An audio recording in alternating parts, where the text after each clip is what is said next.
아멘. 예수는 그리스도이신 줄로 믿습니다. 우리 인생에 이 그리스도가 나의 주인, 나의 그리스도 되시면요 최고의 축복인 거 있죠. 그래서 오늘 제목이 바로 예수는 그리스도입니다. 우리가 이 예수 그리스도 안에 우리 그리스도 안에 하나님이 예비하신 모든 응답과 축복과 과정과 결과와 모든 말씀과 그 성취가 있음을 여러분 믿으시기를 축원합니다. 하나님이 우리에게 예수 그리스도를, 예수님을 믿게 하실 때는요 그 안에 모든 축복이 다 있거든요.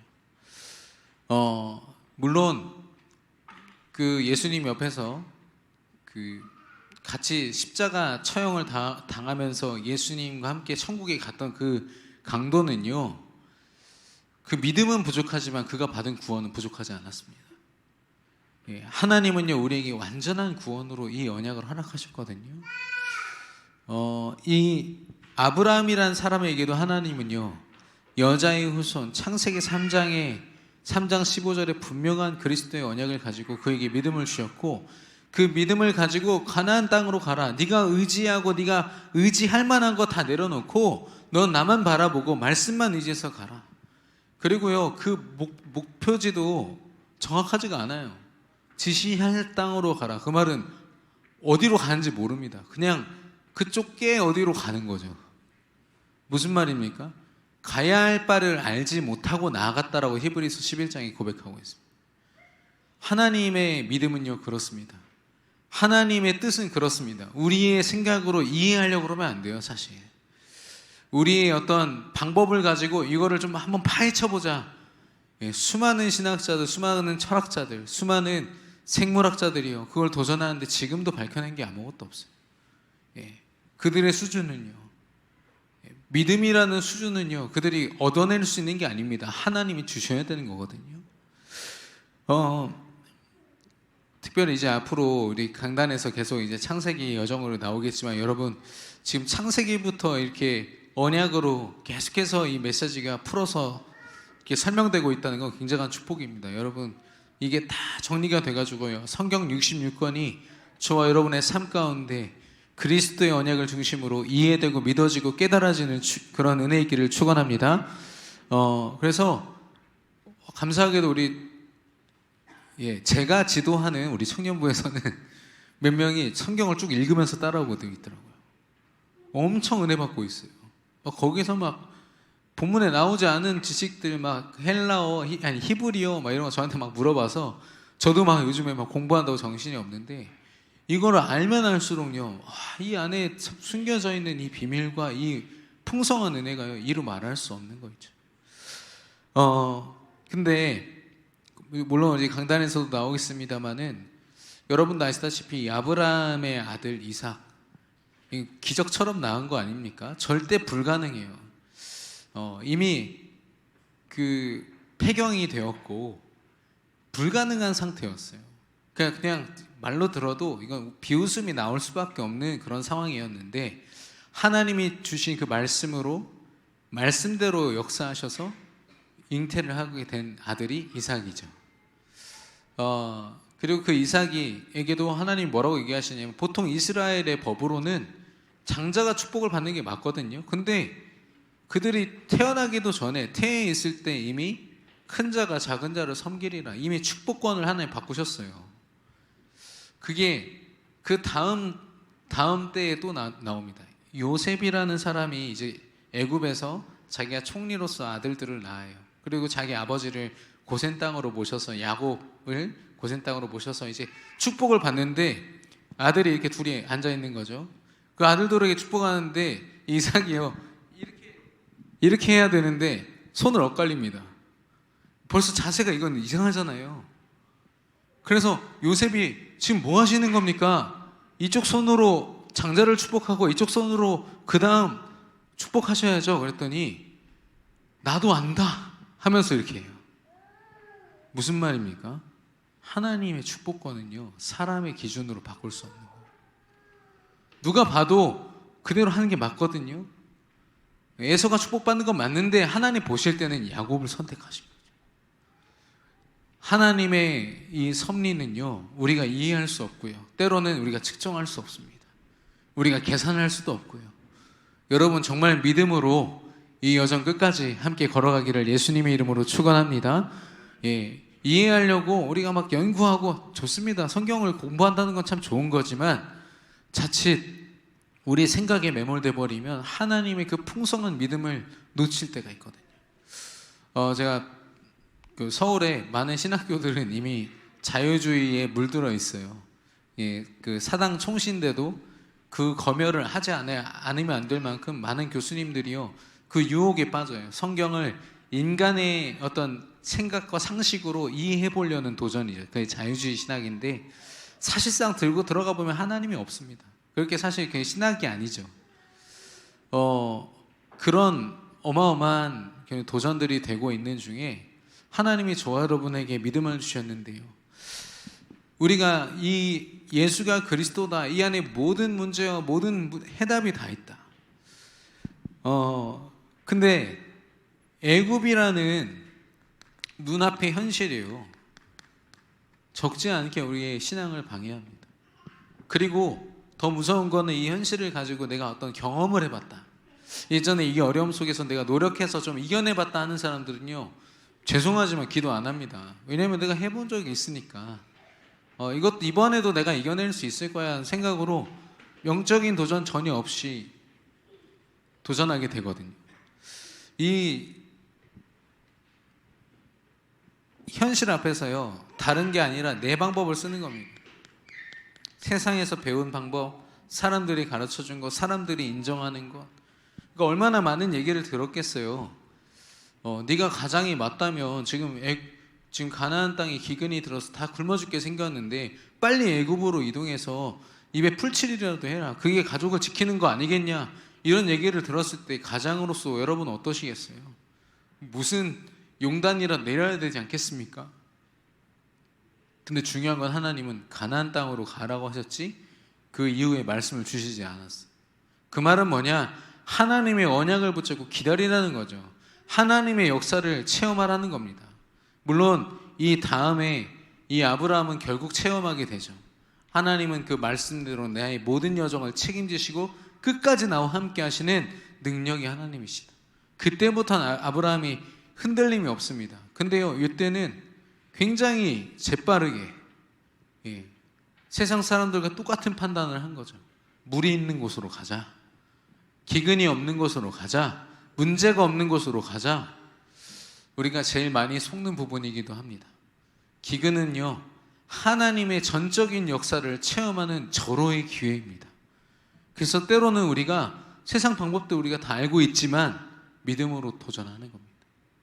믿음으로 도전하면서, 그리고 우리가 의사한테 진료도 받고 세상 방법으로 치료를 우리가 도전을 해야겠지만 그걸 의지해서 가는 게 아니라 내 삶을 하나님께 맡기고 의료라는 시스템을 도움을 받는 거죠. 여러분, 이 차이를 좀 느끼십니까? 하나님은요, 세상적인 방법에 우리 인생을 걸기는 원하지 않으세요. 지금 아브라함의 실수는 뭐냐?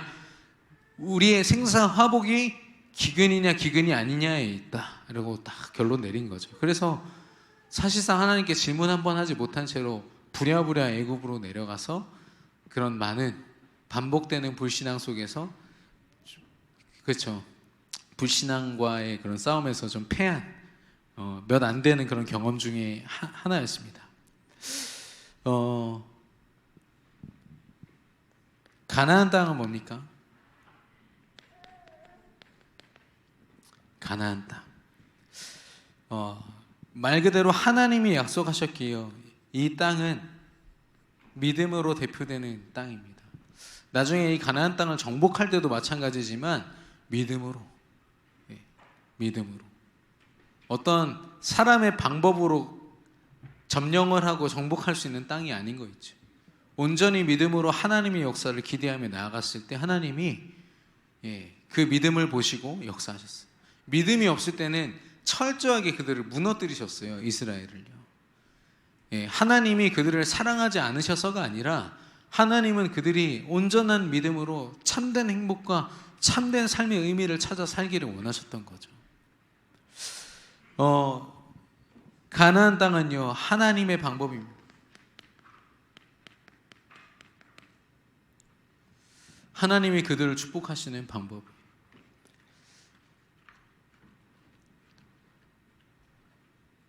그래서 우리가 이 믿음을 어떻게, 그러면 이런 수많은 현실 앞에서 우리가 이 선택을 안 할 수 있습니까? 우리가 그냥 이렇게 말씀으로 보니까 그래, 아브라함이 잘못했어 이렇게 표현은 하지만 실제 삶 속에서 우리는 수도 없는 애굽을로 방향을 잡고 우리가 달려가잖아요. 이게 답인 줄 알고, 이게 문제 해결인 줄 알고. 그럼 어떻게 우리가 그 믿음을 지키죠? 어떻게 우리가 그 믿음을 고백할 수 있을까요? 감사하게도 하나님은요, 말씀이라는 하나님의 분명한 이 매개체를 가지고요, 이 믿음을 갖게 하셨어요. 믿음을 늘 공급받고 믿음으로 살게 하셨죠. 무슨 말씀입니까? 예수가 그리스도 되셨어요. 우리의 과거, 현재, 미래, 인생의 모든 문제를 해결하시고, 이 성경 66권의 모든 세밀한 모든 내용들이요, 사실 이걸 설명하고 있거든요. 앞으로 저는 이제 우리 교회 몇몇 중지자분들하고도 대화를 나눴지만 이 성경을 정말 함께 파헤치고 싶어요. 같이 읽으면서 성경 통독하면서 이 안에 숨겨진 그리스도 같이 나누고 싶습니다. 때로는 신학적으로 강의도 듣고 같이 함께 하면서 하나님이 이 그리스도라는 이 비밀을 성경을 통해서 어떻게 설명하고 계신지를 우리가 알고 있는 내용들을 넘어서 더 깊고 풍성하게 알고 싶다. 이게 요즘에 계속 제 마음에 부딪혀 오는 거 있죠. 여러분, 성경을 통해서 하나님이 보이시는 그 놀랍고 깊은 그리스도의 비밀을 함께 깨닫기를 예수님의 이름으로 축원합니다. 그래서요, 이 말씀을 가지고요, 우리는 24시간 우리의 삶을요, 애굽을 선택하냐 가나안을 선택하냐, 계속 우리에게 이 질문지를 던져줄 때 이 믿음으로 하나님을 기다리고 성령의 역사를 기다리고 하나님이 하시는 것을 확인하고, 네, 그렇죠. 우리가 이런 그런 고민이 되는 상황 속에서 주저함 없이 하나님께 기도할 수 있고 하나님께 나아갈 수 있는 그런 저와 여러분 되기를 축원합니다. 근데 특별히 이 믿음을 뭐라고 말씀하셨냐면, 내가 어떤 믿음을 가졌냐가 바로 정체성이라고 하셨습니다. 믿음의 모습이 곧 나인 거죠. 내가 어떤 가치를 가졌는지가요, 내가 붙잡은 말씀에서 나옵니다. 여러분이 오늘 영원한 변함없는 하나님의 능력의 말씀을 붙잡았다, 여러분은 그 능력으로 승리할 수밖에 없는 줄로 믿습니다. 우리가 오늘 어떤 말씀을 붙잡고 있냐, 어떤 소리를 듣고 그 소리를 따라가느냐, 그건요, 하나님이 우리가 자유의지를 주셔서 그 말씀이 하나님 말씀이든 세상 소리든 우리가 선택할 수 있습니다. 그런 부분들은요, 하나님은 사랑으로 우리에게 충분히 보이셨고 하나님을 선택하도록 모든 보기를 다 주셨어요. 근데 우리가 말씀으로 오늘 믿음을 선택하고 있습니까? 제가 우리 신학교에 있을 때 어떤 전도사님이요, 제가 제일 뒷자리에 앉아 있었는데 2만 원을 주고 그 자리를 샀어요. 제일 뒤에 앉겠다고. 그래서 뭔가 의도가 불순해 보여가지고, 안 그래도 이렇게 궁금해서 보니까 게임하고 있더라, 제일 뒤에서 수업 중에. 그래서 속으로 저 전도사님한테 배운 랩런트들은 참 힘들겠다 이런 생각도 했는데, 그러다가 이제 친해져서 나중에는 이제 뭐 회개하고 돌아오고 이제 치유가 됐습니다만은 게임 중독이었던 거였죠. 앞에서 막 복음 말씀이 선포되고 해도요, 뒤에서 이어폰 꽂고요, 계속 게임만 하는 거예요. 핸드폰 하고. 이게 연구원 1학년 내내 진행이 됐었거든요. 그런데 이제 동기들이 같이 기도하면서 치유받고 지금은 사역을 잘하고 있습니다만은, 우리가요 지금 가진 믿음이 어떤 건지를 모르는 거예요. 내가 지금 신학교에 와서 전도자로서, 전도사 혹은 목회자 후보생으로서 이 믿음을 가지고 내가 현장에 가는 게 얼마나 가치 있는지를 알면요, 그 모든 시간들이 소중할 텐데 그걸 잘 모르는 거예요. 그냥 시간 때우는 거죠. 제가 왜 이런 예를 드는지 아십니까? 제 불쌍한 동기까지 팔아서 왜 이런 얘기를 합니까? 우리가 우리의 하루를 그렇게 보낼 때가 있다는 겁니다. 끊임없이 애굽을 선택하면서 믿음이 전혀 아닌데 믿음인 척하는 거 얼마나 힘듭니까? 근데 강단에 선포된 그 영원한 말씀 딱 붙잡고 하루를 사는데, 제가 오늘도 제 안에 이 정리된 이 강단의 말씀을 가지고요 현장에서 딱 선포하는데요. 말씀드렸잖아요. 제가 요즘 사역하는 사람들 많은 사람들이 기존 교인들입니다. 그들의 강단 메시지 가지고 같이 포럼을 듣고 나누고 전도 현장 가거든요. 근데 이들 통해서도 많은 역사들이 일어나요. 근데 제가 그리스도 선포할 때마다 이들이요 막 전율을 느끼는 거예요. 너무너무 감사하다.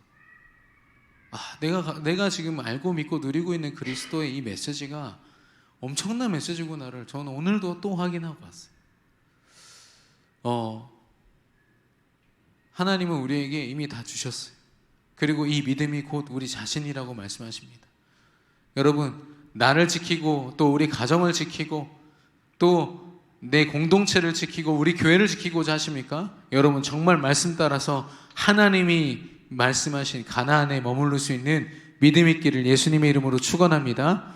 예수 그리스도를 고백하는 믿음입니다. 그래서 저는 이거였어요. 요한복음 새벽에도 나눴지만 8장 31절 32절. 내 말이 너희 안에 거하면 너희가 진리를 알지니 진리가 너희를 자유케 하리라. 여러분, 성령 안에서 이 언약 안에서 자유하시기를 축원합니다.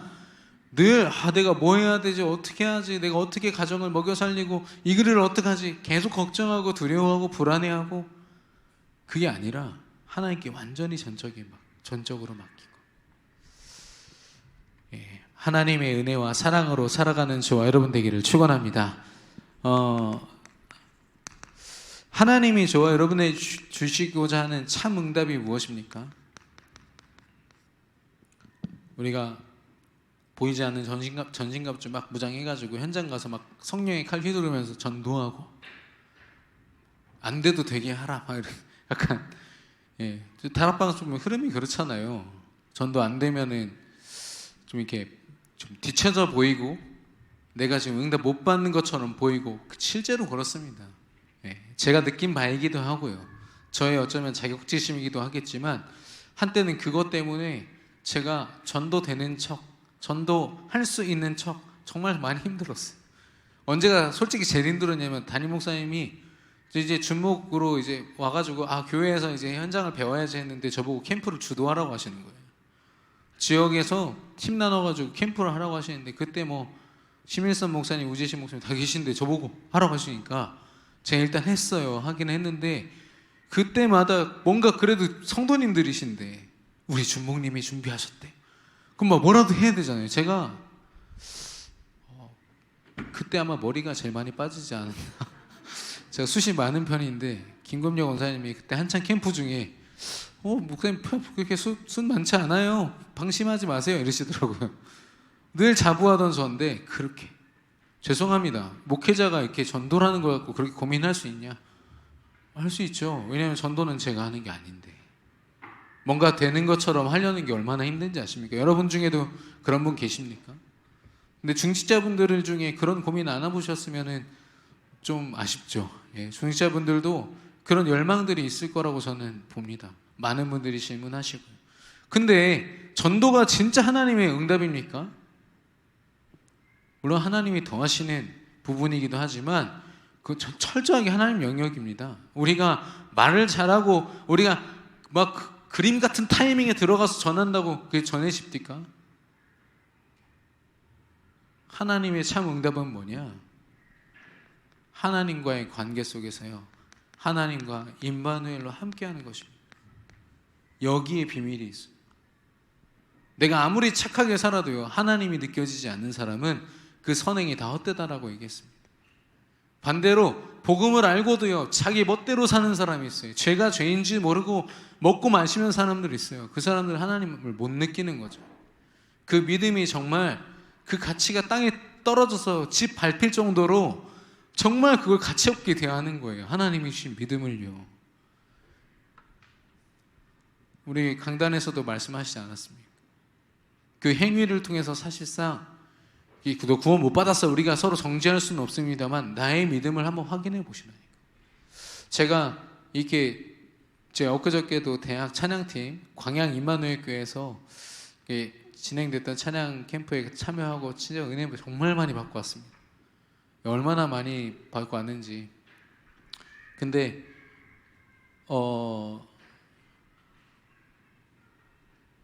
제가 무슨 말을 하려고 했죠? 예.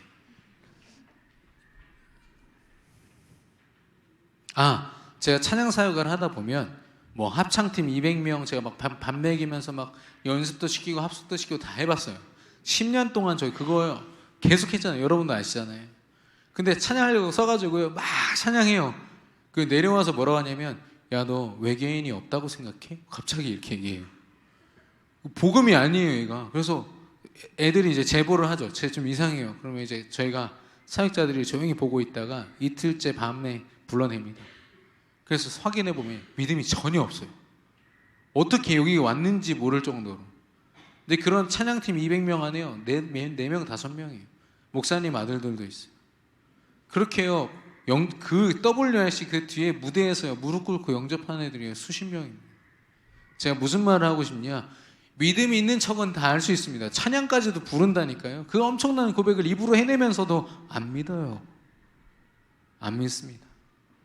저는 그 중에 왜 그렇게 됐냐라고 점검해 봤을 때 저의 어떤 신앙의 경험에 이해할 때는 하나님이 함께 하시는 게 느껴지죠. 여러분 전도하면서 외로워 보신 적 있으십니까? 전도를 내가 하려니까 진짜 외롭더라고요. 도와주는 사람 한 명도 없고. 예. 근데 지금은 그렇지 않습니다. 나라는 한 사람을 통해서 하나님이 함께 하시니까요. 천하보다도 내가 얼마나 귀한 존재인지를 알겠어요. 내가 교만해지는 게 아니라 내 발걸음이 얼마나 소중한지를 아니까요. 모든 순간을 기도로 담고 싶어서요. 제가 몸부림친다니까요. 단 한순간도 가능한 한 인본주의 쓰고 싶지 않아요. 왜냐하면 하나님이 오늘 정말 예수 그리스도의 피값으로 내게 허락하신 24시간을 어떻게 막 삽니까? 그렇죠.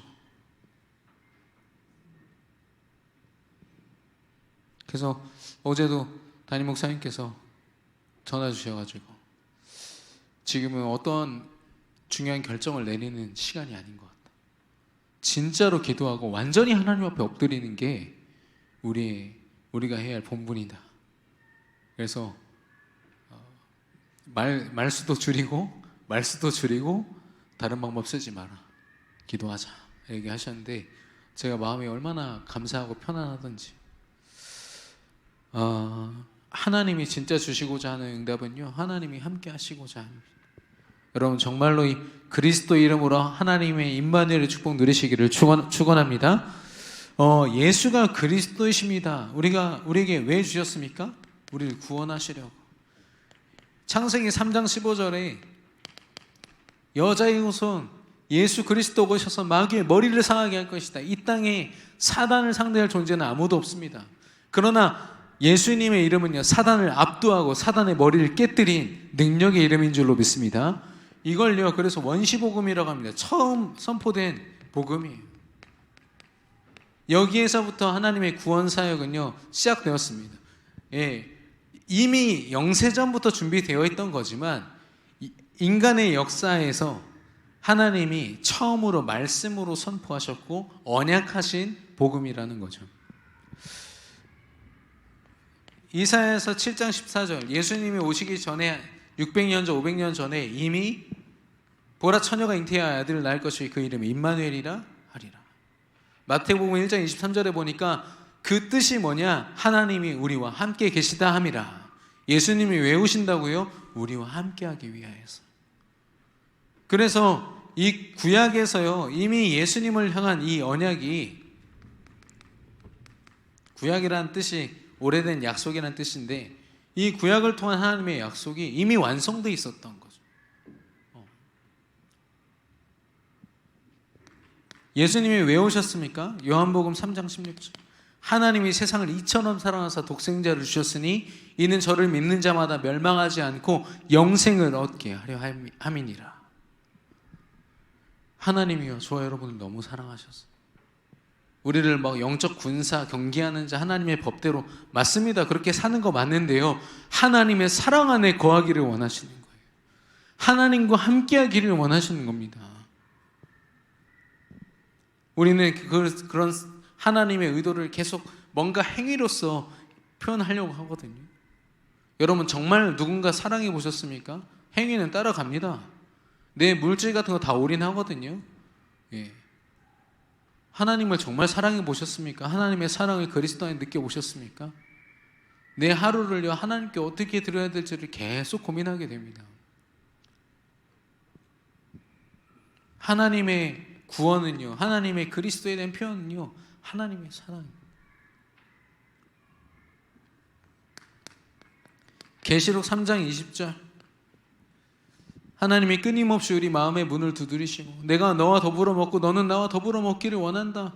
하나님이 우리가 구원받기 전부터 끊임없이 우리의 마음 문을 두드리신 거예요. 하나님의 이 열심 가운데 특별히 사도행전 14장 38절, 구원받기로 작정된 자들은 다 믿더라. 작정이라고 하고 예정이라고 합니다. 작정은 어떤 행위라면 예정은요 정확한 시간표인 거죠. 어느 날 나는 알았네. 우리는 우연이라 말하고 우리는 때로는 와 참 우리가 수지 맞았다 이런 표현을 쓰잖아요. 또 심한 말은 복음을 알고도 막 운이 좋았다 이렇게 표현하지만 그렇지 않습니다. 하나님은 정확한 계획을 가지고 저 여러분에게 그리스도를 드러내시고 그 만남의 축복을 통해서 이 믿음을 우리에게 허락하사 말씀을 통해서 믿음을 허락하사 우리를 구원하신 줄로 믿습니다.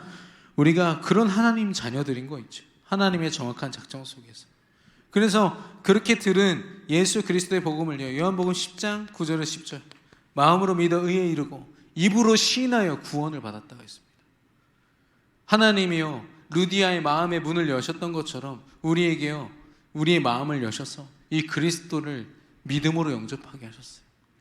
제가 이게 지난주 우리 권사님 계신데 말을 안 할 수가 없어요. 저 요즘에는 그냥 영접하는 게 별로 없더라고요. 하나님이 저한테 뭔가 좀 메시지 계속 주시는 것 같아요. 현장에 대한.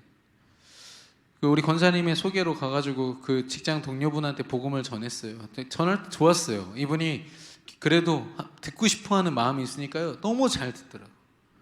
근데 이제 영접기도 합시다 했어요. 근데 갑자기 이 뚜레쥬르 사장님이요. 갑자기 무슨 바람이 들었는지 얼음을 가는데요 미친 듯이 가는 거예요. 우랑 소리, 진짜 이렇게 소리가 나요. 그것도 바로 옆 테이블이니까 이거 어떻게 할 수가 없어요. 제가 처음으로 영접 기도를 소리 지르면서 했다니까요. 제 마음에 오셨어! 막 이랬어요. 근데 이분이요 막 따라하는지 뭐 하는지 얼마나 불안하면 제가 오죽했으면 다시 한 번 더 합시다 하려고 할 뻔했거든요. 그래서 딱 이게 눈을 떴는데 이분이요 고개를 숙이고 이러는 거예요. 그래서 제가 아유 너무 웃겨가지고 웃고 계신가 보다 이러는데 일어났는데요. 이분이 눈도 큰데요. 눈이 빨개져가지고 울고 계신 거예요. 하나님이 이런 분이셨냐고. 이런 하나님을 내가 지금 마음속에 모신 거냐. 속으로 불신앙하고 있던 제가요 한 대 맞은 거 있죠. 이분은요 그 기도의 내용을 정확하게 다 따라하고 있었던 거예요. 하나님이 이분의 마음을 여시는 거죠. 이걸 제가 할 수 있습니까? 이분이 회사에서도 중요한 중직에 계신 분이고 인생 경험도 저보다 훨씬 많고 그분의 자녀들이 저희 자녀들보다 훨씬 크다니까요. 얼마나 많은 경험과 많은 삶이 있었겠습니까? 그런데요 제가 전하는 그리스도 앞에 완전 우리 중시아분이랑 같이 이제 말씀 나누기로 했습니다.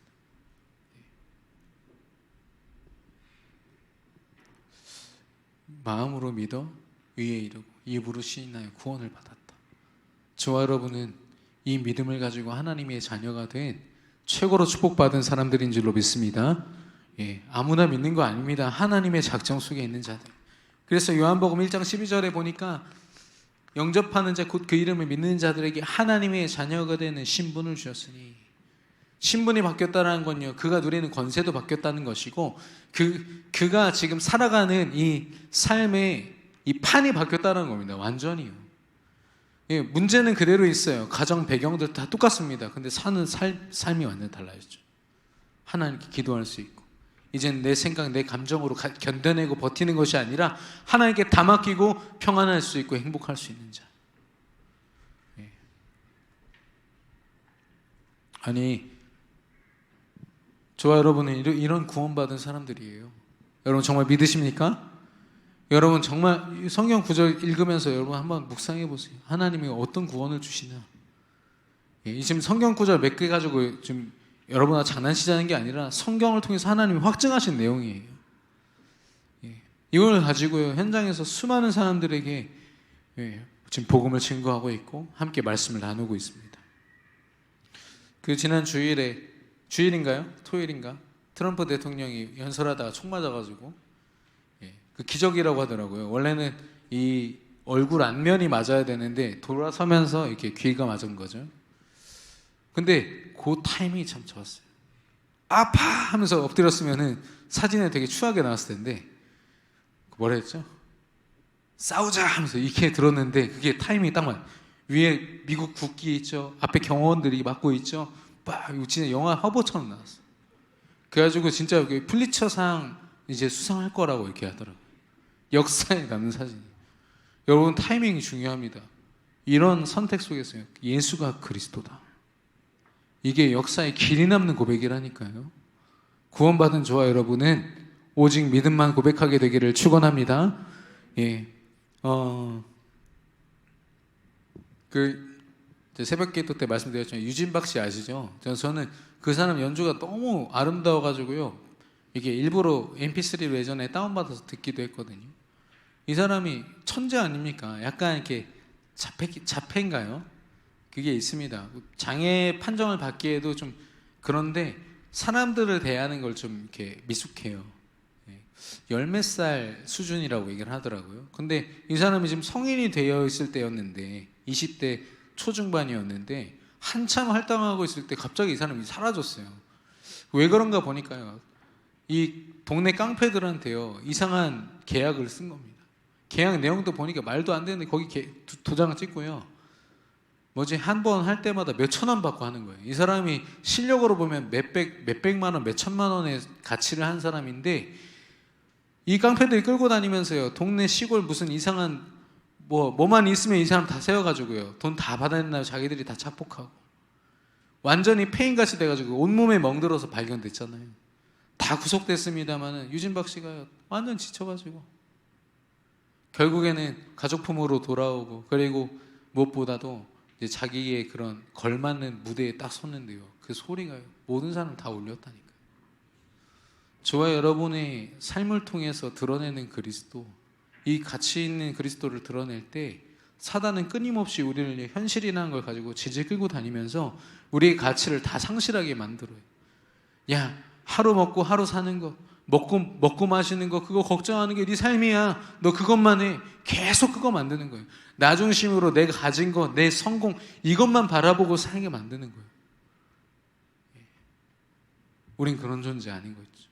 하나님이 깔아오신 세계복음화라는 무대에서 믿음으로 서야 내가 누군지를 알게 돼요. 제가 그 킹스스쿨 광양에 가서 이제 찬양 집회를 하는데 보통은 우리 함께 합심으로 기도합시다 그러면은 기도합시다 소리가 안 나잖아요. 우리 교회도 마찬가지입니다. 근데 거기는 아이들이요, 와, 제가 좀 꿈꾸는 대안학교의 그 어떤 전형적인 모습이더라고요. 애들이 끊임없이 복도에 막 뛰쳐나와가지고 서로 막 대화하고, 초등학생부터 고등학생까지 있거든요. 막 서로 섞여가지고 막 말씀으로 나오는 거 때로는 막 약간 싸우기도 하고 하면서 계속 하는 거예요. 와, 너무 좋다 막 생각이 들더라고요. 선생님들이 전적으로 헌신하면서 보니까 한 100만 원 초반대 받는 것 같은데, 와, 전적으로 헌신하면서 아이들을 다 돌보는 거예요. 물론 부족함이 없겠습니까만은, 근데 그런 아이들이 새벽부터 이 통성기도를 훈련해가지고 찬양이 시작되는데 악기 소리가 안 들릴 정도로 아이들이 소리를 지르는 거예요. 특별히 TCK들은요 자기 나라 언어로 막 방언을 터졌어요. 그러니까 막 방언같이 들려요. 그 나라 언어로 하니까, 중국어로 하고 러시아어로 하고 하니까. 근데 그걸요 사역자들이요 다 눈물로, 아이들이 이렇게 힘이 있을 수가 있구나.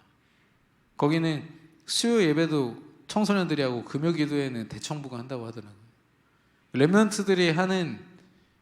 렘넌트들이요 자기들의 무대에 딱 서가지고 믿음을 고백하니까요 어른들도 다 쫓아오는 거예요. 어른들이 오히려 부끄러워가지고 같이 통성기도 한다니까요. 어쩌면 우리 렘넌트들이 정말 그들이 설만한 무대에 서본 적이 없을 수도 있겠다는 생각이 들었어요. 그걸 제가 틀어막고 있지 않았나.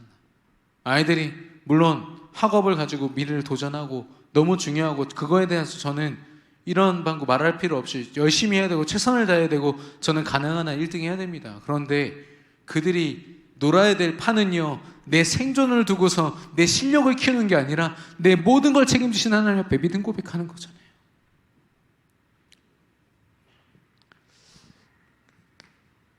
하나님은 예수 그리스도 이 언약을 왜 주셨느냐? 오직 되라고. 마태복음 16장 13절 사람들이 나를 누구라 하느냐? 엘리야, 에레미야, 세례 요한과 같은 사람, 선지자 중에 하나이다. 예수님을요 물론 예수님이 그 일들을 하셨고 예수님의 사역입니다. 그러나 진짜 예수님이 이 땅에 오신 그 이유를 사람들이 오해하고 있는 거 있죠. 자기가 보고 싶은 걸 보다 보니까 그런 겁니다. 어떤 사람들은 예수님 왕으로 만들자고 했어요. 예수님 왕으로 만들면 5병이요 7병이요 그 역사 봐봐 배고프지 않게 우리 다 잘 살 수 있잖아 이렇게 고백한 사람도 있다니까요.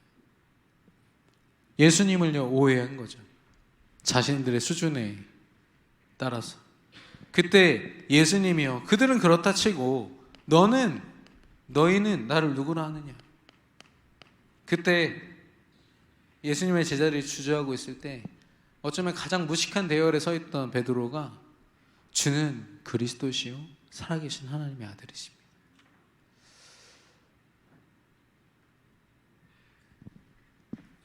네, 이 베드로가 이 고백을 하고도 정신을 못 차렸어요. 마태복음 17장 4절에 예수님이 환상으로 모세와 엘리야를 보여주시니까 초가집 셋을 짓겠습니다. 세 분을 위한 셋을 짓겠습니다 했더니 예수님이 그에게 이 바람으로 두려움을 주시면서 동시에 뭐냐면 제자들이 눈을 들고 보매 오직 예수 외에는 아무것도 보이지 않았더라. 오직 예수만 남게 하셨다는 말이죠. 마태복음 17장 8절입니다.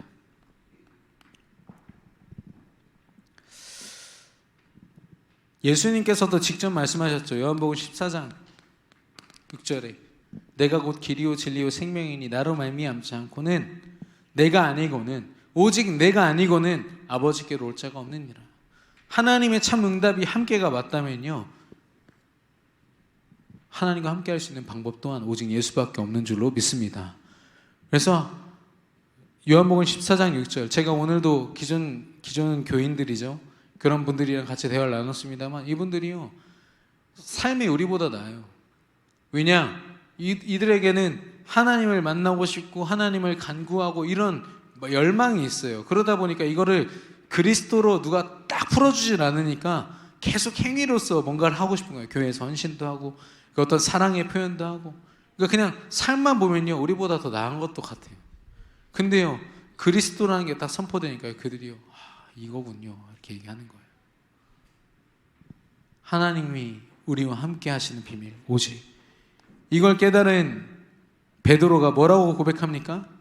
사도행전 4장 12절 다른 이로서는 구원을 받을 수 없나니 저다 사람에게 구원을 받을 만한 다른 이름 주신 적이 없다. 하나님이 당신과 함께하고 싶다면 오직 예수밖에 없다. 이런 믿음의 고백하게 되기를 예수님의 이름으로 축원합니다. 지금은요 문화의 홍수 시대입니다. 앞으로의 시대를요 우리는 진짜 한 치 앞도 예측할 수가 없어요. 이 문화의 발전 속도가 어마어마하고 지금 어떻게 보면 지난번에 제가 핸드폰으로 말씀드렸습니다만 지금 문화의 발전 속도를 우리 일반인들은요 5%도 체감을 못한대요. 그냥 스마트폰 우리가 쓰는 정도 이렇게 컴퓨터 쓰는 정도지 정말 이 과학의 발전 이 기술의 발전을 주도하고 있는 저들은요 이미 저 앞서가지고 일론 머스크는 지금 우주에다가 자기 기지 세우고 우주와 관련된 걸 계속 연구하고 사람들이 손가락질 하는데도 그거 하잖아요. 마치 방주 만드는 누구처럼 어마어마한 어떤 자기 신념을 가지고요, 천문학적인 돈을 쏟아붓고 있어요. 그래서요, 이 당장 일론 머스크가 뭘 했냐면은 어디서든지 인터넷이 되게 하라. 무인도여도 가능할 수 있다. 어떻게 하냐면 인공위성에서요 쏴버리는 겁니다. 인터넷이 가능하도록 그 전파를 쏴버리는 거죠. 그걸 스타링크라고 해요. 이게 일론 머스크가 그 테슬라라는 자기 회사와 그 회사 지분을 가지고 끊임없이 인공위성을 띄워거든요. 그걸 가지고 인터넷 하는데 최근에 아마존 완전 원시 부족에 스타링크를 가지고요 거기 인터넷을 깔아줬어요. 핸드폰 쫙 뿌리면서요 젊은이들이 신문화를 받아들일 수 있다. 어떻게 되는지 아십니까? 음란물 다 중독돼가지고 그 추장이요 막 고소한다고. 젊은이들이요 전에는 손 잡는 것도 막 어색했다는데 이거 뭐 말도 안 되잖아요. 이게 문화라는 게 그게 무섭습니다. 한 공동체를 한 번에도 무너뜨릴 수 있는 힘이 문화 속에 있거든요. 사단이요 그런 엄청난 조직력을 가지고 지금 우리와 우리 후대들을 위협하고 있어요. 이 땅에 진짜 답이 있습니까? 근데 제가요 음란물 중독되어 있는 청년 사역해보고 또 사람을 너무 의지하고 사람 너무 의지해서 여러 가지 사람에게 상처받았던 어떤 사람에게 집착하는 의처증, 의부증 있는 이런 성도들도 만나보고 근데 그들이요 그리스도 이름 앞에서 다 치유되는 거예요. 야, 하나님이 하시는구나. 하나님이 역사하시는구나.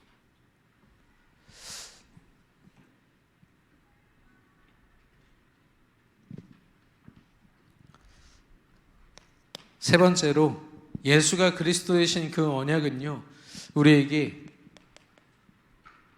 우리를 증인 세우시기 위하여 허락하셨고 우리는 다른 것이 아니라 예수가 그리스도 되심을 증거하는 증인들입니다. 그래서요 이 첫 번째가 바울의 전도여행 1, 2, 3차 전도여행. 바울이 나름대로 이렇게 가야겠다 저렇게 가야겠다 자기가 세워놓은 교회들을 중심으로 이렇게 여정을 짰지만 결국엔 이가 어떻게 했냐 기도로 성령 인도 받았어요. 특별히 이 드로아의 밤이라고 사도행전 16장에서는 아시아를 향한 모든 준비 계획을 다 짜놨는데 하나님이 방향을 마게도냐로 트셨잖아요. 트셨을 때 처음 만난 사람이 루디아였고 귀신 들린 여종을 통해서 감옥에 갔는데 그가 또 찬양으로 예배로 하나님께 나아갔을 때 간수와 그 가족들이 함께 돌아옵니다. 그래서 루디아라는 중직자의 가정이요 지교회가 돼가지고요 말씀운동이 일어난 거죠. 그러니까 이 바울이라는 사람을 보면요 이 사람이 전도를 잘했다 엄청난 전도자였다. 사실 바울을 통한 하나님이 참 대단하신 분인 거죠. 바울이라는 한 사람의 발걸음을 통해서 통신도 없고 핸드폰도 없던 그때에요 하나님이요 복음의 이 로드맵을 쫙 깔아놓으신 거예요. 때로는 그의 방향을 트시기도 하고. 그러니까 바울을 보면은 자기 의가 없어요. 자기 뜻이 없습니다. 자기 고집이 없어요. 하나님이 시키시면 목숨 걸고 갑니다. 그 고백이 바로 이거 아닙니까? 사도행전 20장 24절.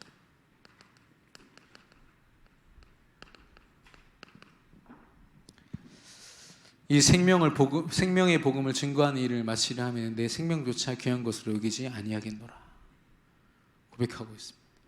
이 예수 그리스도가 증거되는 것. 어떤 의무감으로 내가 이거 증거해야 되니까 가야 돼 이게 아니라요 너무너무 내 안에 이 완벽한 행복과 나와 함께 하시는 임마누엘의 축복을 누리면서요 이거 전하지 않을 수 없는 거예요. 그리고 엄밀히 말하면 바울은요 가다 붙잡고 너 예수 믿어 이렇게 얘기하지 않습니다. 기도했어요. 하나님이 마음 문 여십니다. 기도했어요. 귀신 들린 사람들을 만나서 어쩔 수 없이 치유해 줍니다. 그런 모습이 훨씬 더 많아요. 오히려 바울이요 자기 의를 가지고 아덴이라는 곳에 가가지고 내가 알고 있는 그리스도를 증거해야지 했다가요 실패합니다. 처음으로 전도를. 바울도 알고 있죠. 내 생각으로 하는 게 아니구나 전도는. 여러분 우리는 결국엔 세계복음만 할 전도자들인 줄로 믿습니다. 근데 중요한 건 전도를 하는 전도자들이 아니라 말씀과 기도로 성령 인도 받고 우리의 능력 대신 하나님과 임마누엘 누리고 있을 때 하나님은 그런 행복한 우리를 통해서 저 불행한 현장을 살리게 하실 줄로 믿습니다.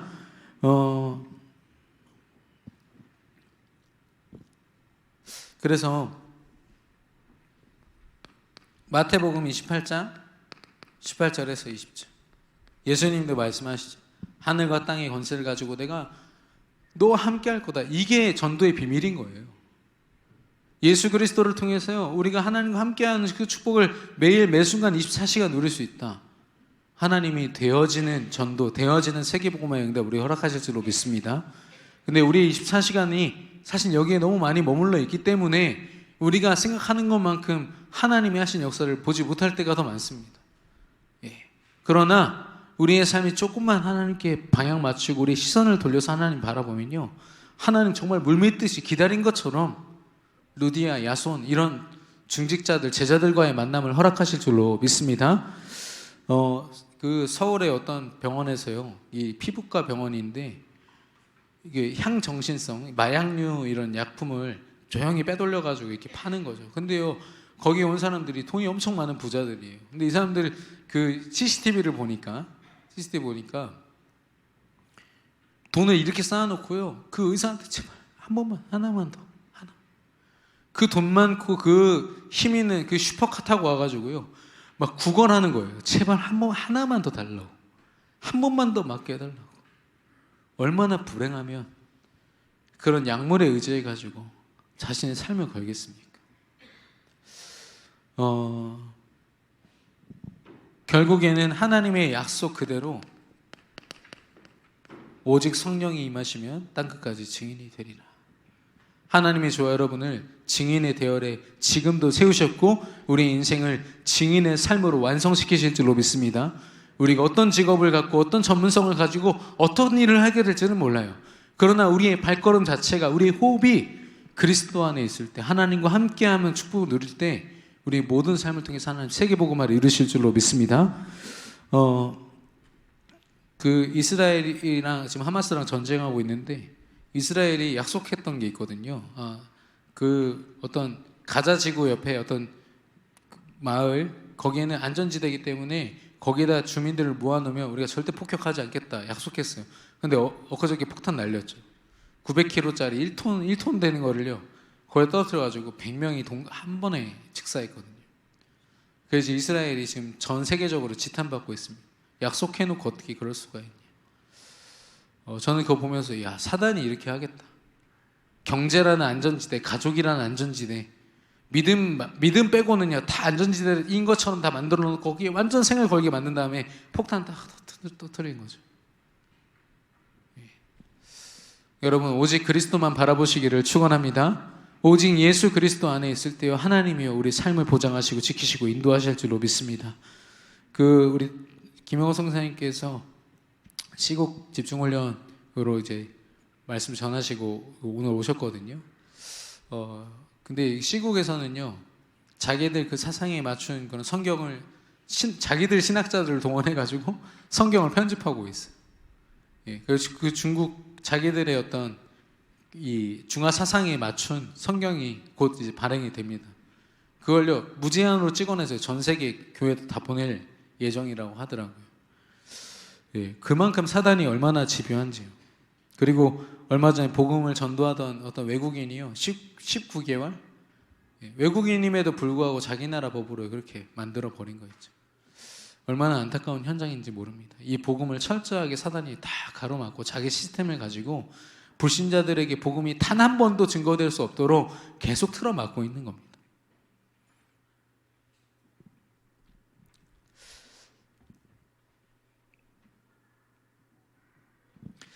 그래서 우리를 구원한 믿음, 우리가 그래서 오직 해야 되는 믿음, 그 오직을 가지고 모든 사람을 살릴 우리를 증인 삼는 그 고백, 바로 마태복음 16장 16절입니다. 주는 그리스도시요 살아계신 하나님의 아들이십니다. 오늘도 저와 여러분은 이 언약에 증인되어야 될 줄로 믿습니다. 오늘도 이 언약 붙잡고 승리하시기를 바랍니다. 결론적으로 예수가 그리스도이십니다. 제가 우리 신학교 다닐 때 동기 전도사님들이 했던 좀 무식한 작업이 하나 있었어요. 뭐냐면 구원의 길을 하는데 우리가 이렇게 성경 구절을 이렇게 그 지정된 거 우리 109절, 뭐 59절, 39절 이렇게 뽑지 않습니까? 근데 사실 성경 전체가 그리스도에 대한 내용인데 한번 만들어보자 해가지고 구원의 계를 창세기만 가지고 전하는 겁니다. 구원의 계를요 출애굽기만 가지고 전해요. 그렇게 해서 66주 동안요 저희가 66권을 다 했어요. 그게 가능합니다. 하나님의 말씀이 정확하게 그리스도를 설명하고 있더라고요. 성경 한 권 한 권이요 부족함이 없도록 그리스도를 설명하고 있더라고요. 여러분 예수가 그리스도이심을 정말 믿으십니까? 하나님이 그 언약을 통해서 지금 우리와 함께 하심 여러분 누리고 계십니까? 그렇다면 어떤 것도 문제되지 않을 줄로 믿습니다. 네. 모든 문제를 완전히 해결하셨다는 거죠. 하나님께서요 그 나라를 이 믿음을 가진 우리에게 이루시는데 그 나라를 이루시는 방법이 바로 하나님의 참된 응답의 모습인 임마누엘입니다. 하나님과 함께하는 축복. 하나님이 임마누엘로 함께 하신다는 건 하나님의 법으로 세상의 법, 운명사주팔자가 무너졌을 뿐 아니라 하나님이 하나님의 말씀으로 통치하시고요. 우리는 그의 종이요 그의 백성으로 하나님의 룰을 따라서 살아가는 겁니다. 그리고 이런 믿음을 고백하는 우리에게 예수님께서 승천하시면서 우리에게 주신 선물 성령 하나님께서 우리 각 사람과 각 현장에 정확하게 인도하시고 역사하사 하나님의 뜻을 이루시는데요. 성령이 정확하게 인도하시기 때문에요. 우리는 오늘도 믿음에 집중하는 겁니다. 우리가 집중할 거 너무 많잖아요. 보는 것도 많고 문제도 많고 요즘 경기도 안 좋고 얼마나 그렇습니까? 뭐 최저임금 때문에 지금 난리인데 그 상관없이요.